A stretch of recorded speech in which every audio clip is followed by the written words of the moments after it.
ನನಗೆ 14ನೇ ಘಟಿಕೋತ್ಸವದಲ್ಲಿ ಸಿಗಬೇಕಾಗಿದ್ದಂತಹ ಗೌರವ ಡಾಕ್ಟರೇಟ್ ಪದವಿಯನ್ನು ಕೊಡದೆ ನನಗೆ ಅನ್ಯಾಯ ಮಾಡಿದ್ದಾರೆ. ಈ ಬಗ್ಗೆ ನಾನು ಎಷ್ಟೇ ಹೋಗಿ ಅಲ್ಲಿ ಬೇಡಿಕೊಂಡರೂ ಕೂಡ ನಿರ್ಲಕ್ಷ್ಯ ಮಾಡಿದ್ದಾರೆ.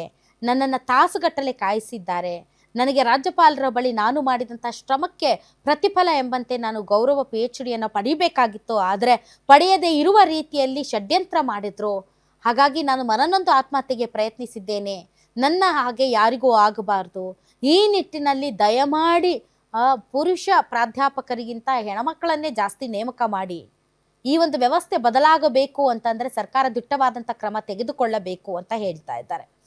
ಈ ಮಧ್ಯೆ ನಾನು ಪದೇ ಪದೇ ಹೇಳ್ತಾ ಇದ್ದೀನಿ, ರಾಣಿ ಚೆನ್ನಮ್ಮ ಯೂನಿವರ್ಸಿಟಿಯ ಬಗ್ಗೆ ನನಗೆ ತುಂಬ ಗೌರವ ಇದೆ. ಯಾಕೆ ಅಂತಂದರೆ ಅಲ್ಲಿ ಓದಿರುವಂತಹ ಎಷ್ಟೋ ಜನ ಈಗ ದೊಡ್ಡ ದೊಡ್ಡ ಹುದ್ದೆಗಳಲ್ಲಿ ಇದ್ದಾರೆ ಮತ್ತು ಆ ಒಂದು ಯೂನಿವರ್ಸಿಟಿಯ ಬಗ್ಗೆ ತುಂಬ ಒಳ್ಳೆಯ ಮಾತುಗಳನ್ನು ಮಾತಾಡ್ತಾರೆ. ಇಂತಹ ವಿಚಾರಗಳಲ್ಲಿ ಸರಿಯಾದ ಸಮಯಕ್ಕೆ ಸರಿಯಾದಂಥ ನಿರ್ಧಾರಗಳನ್ನು ತೆಗೆದುಕೊಳ್ಳದೆ ವಿದ್ಯಾರ್ಥಿ ಜೀವನದಲ್ಲಿ ಆಟ ಆಡೋದು ತಮ್ಮಂತಹ ದೊಡ್ಡವರಿಗೆ ಒಳ್ಳೆಯದಲ್ಲ. ನೀವು ಸಿಂಡಿಕೇಟ್ ಸಭೆಯಲ್ಲಿ ನಿರ್ಧಾರ ಮಾಡ್ತೀನಿ ಅಂದ ತಕ್ಷಣ ಆಕೆ ಕಂಡಂತಹ ಕನಸುಗಳು ಪಟ್ಟಂತಹ ಪರಿಶ್ರಮಕ್ಕೆ ಬೆಲೆ ಇಲ್ದಂಗೆ ಆಗೋಗುತ್ತೆ.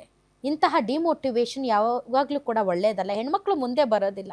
ನಾಳೆ ಇನ್ನೊಬ್ಬ ಹೆಣ್ಮಗಳು ಏನೋ ಒಂದು ಸಾಧನೆ ಮಾಡಬೇಕು, ಯಾವುದೋ ಒಂದು ಸಂಶೋಧನೆ ಮಾಡಿ, ಅಧ್ಯಯನ ಮಾಡಿ, ವರದಿ ಕೊಟ್ಟು, ಥೀಸಿಸ್ ಮಾಡಿ ತಾನು PhD ಪಡಿಬೇಕು ಅಂತ ಕನಸು ಹೊತ್ಕೊಂಡು ಬಂದವ್ರಿಗೆ ಇಂತಹ ಘಟನೆಗಳು ಒಂಥರ ನಿರಾಸಾದಾಯಕವಾಗಿ ಅವರು ಮುಂದೆ ಬರೋದಕ್ಕೇನೆ ಕೂಡ ಹಿಂಜರಿಯುವಂಥ ಪರಿಸ್ಥಿತಿ ನಿರ್ಮಾಣ ಆಗುತ್ತೆ. ದಯವಿಟ್ಟು ಇಂತಹ ಘಟನೆಗಳನ್ನು ಮರುಕಳಿಸದಂತೆ ಮತ್ತು ಆ ಹೆಣ್ಮಗಳಿಗೆ ಏನು ಅನ್ಯಾಯ ಆಗಿದೆ ಅದನ್ನು ಸರಿಪಡಿಸುವ ನಿಟ್ಟಿನಲ್ಲಿ ಕ್ರಮ ತೆಗೆದುಕೊಳ್ತೀರಾ ಅಂತ ನಾನು ನಂಬಿರ್ತೇನೆ. ಕುಲಪತಿಗಳೇ, ಈ ಭರವಸೆಯನ್ನು ತಾವು ಹುಸಿ ಮಾಡಬೇಡಿ.